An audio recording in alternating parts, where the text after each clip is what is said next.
ఈరోజు మనం చామగడ్డల పులుసు ఎలా చేసుకుందామో చూద్దాము. ఇప్పుడు దానికోసము ఒక బాండీ పెట్టుకున్నాను. దీంతో 1.5 వేసాను ఆయిల్. 1.5 ఆయిల్ వేసుకున్నాం కదా. ఆయిల్ హీట్ అవ్వనిచ్చి హీట్ అయింది. ఇప్పుడు కొంచెం మెంతులు వేసుకుంటున్నాను. ఫ్రై అయ్యాయి కదా, దాంట్లో ఇప్పుడు ఒక మీడియం సైజు 2 ఆనియన్స్, రెండు పచ్చిమిరపకాయలు తీసుకున్నాను. కరివేపాకు వీటినన్నింటినీ ఇప్పుడు బాగా కలుపుతున్నాము. వీటిని బాగా ఫ్రై అవనిద్దామండి. కొంచెం దీంట్లో సాల్ట్ వేద్దాము. రాళ్ళు ఉప్పు వేసాను. వేసి మూత పెట్టుకుందాం. బాగా ఫ్రై అవనిద్దాం ఆనియన్స్ని.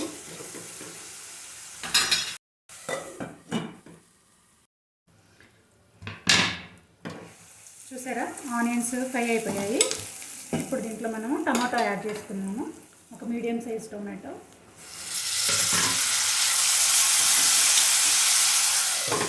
ఒక నిమిషం మూత పెట్టుకున్నాం. ఒక 2 నిమిషాల తర్వాత చూద్దాము. కొంచెం టమాటా మగ్గింది కదా. ఇప్పుడు దీంట్లో మనము పసుపు, ఉప్పు, కారం వేసుకున్నాము. పులుసు కదండి, కొంచెం ఎక్కువే పడుతుంది కారం. నేను ఫుల్ టేబుల్ స్పూన్ ఒకటి వేసాను. కొంచెం పసుపు, కొంచెం ఉప్పు.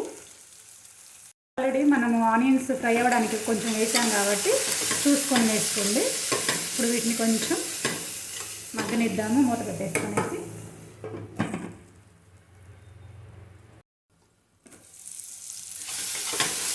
ఒకసారి మూత తీసి చూసాం కదా, మగ్గినదో చూసుకోవాలి జాగ్రత్తగా. కారం వేసాం కదండి, మాడిపోకుండా చూసుకోవాలి. ఇప్పుడు దీంట్లోకి మనం పులుసు యాడ్ చేద్దామండి.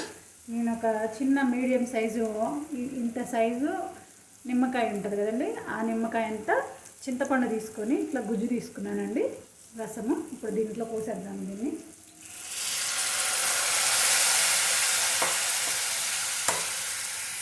అలాగే ఒక 1/2 గ్లాస్ వాటర్ తీసుకున్నాను. ఒకసారి కలుపుకొనేసి ఈ పులుసునంతా బాగా మరగనిద్దాము మూత పెట్టేసుకొనేసి.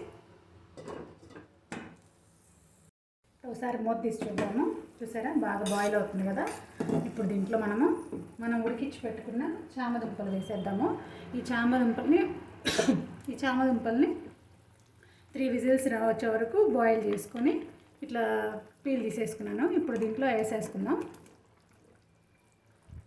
నేను ఒక 4 ఎగ్స్ కూడా యాడ్ చేసుకుంటున్నానండి. దీన్ని ఫోర్క్తో డాట్స్ పెట్టుకునేసి వేసుకుంటున్నానండి. వీటిని కలుపుతున్నాం బాగా. ఇప్పుడు ఒకసారి పులుసు టేస్ట్ చెక్ చేద్దాము. ఉప్పు సరిపోయిందో, కారము ఉప్పు సరిపోయినాయో లేదో ఒకసారి చెక్ చేసుకుందాం. తక్కువ ఉందండి, కొంచెం సాల్ట్ యాడ్ చేస్తున్నాను.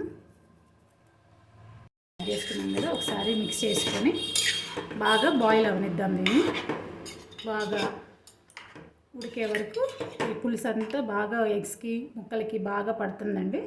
సో మూత పెట్టుకొనేసి ఒక 5 నిమిషాలు బాయిల్ చేసుకుందాం. ఇప్పుడు ఒకసారి మూత తీసి చూద్దాము. చూసారా, బాగా బాయిల్ అవుతుంది కదా. ఇప్పుడు దీంట్లో కొంచెం బెల్లము, ఒక 1/2 టీ స్పూను ఆవాలు, మెంతులు వేయించుకునేసి పొడిగా చేసుకున్న పౌడర్ అండి, ఇది కూడా యాడ్ చేసుకున్నాము. బెల్లం అనేది మీ ఆప్షనల్, వేసుకోకపోవడం అది మీ ఆప్షనల్ అండి. వేసుకున్నాం కదా, వీటన్నిటిని ఒకసారి ఫైనల్గా కొంచెం కొత్తిమీర వేసుకున్నాము. ఇంతే అండి, చాలా సింపుల్ అండ్ టేస్టీ అండి. తప్పకుండా ట్రై చేయండి ఎలా ఉందో. సో ఇలా ఇప్పుడు దగ్గర పడింది కదండి పులుసు అంతా.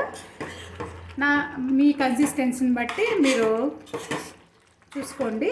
ఇప్పుడు నాకు ఇలా సరిపోతుంది కాబట్టి నేను ఇంకా స్టవ్ ఆఫ్ చేస్తున్నానండి. ఇంతే అండి, ఎంతో టేస్టీగా, చాలా టేస్టీగా ఉండే చామదుంపల కర్రీ రెడీ అండి. తప్పకుండా ఒకసారి ట్రై చేసి ఎలా వచ్చిందో చెప్పండి.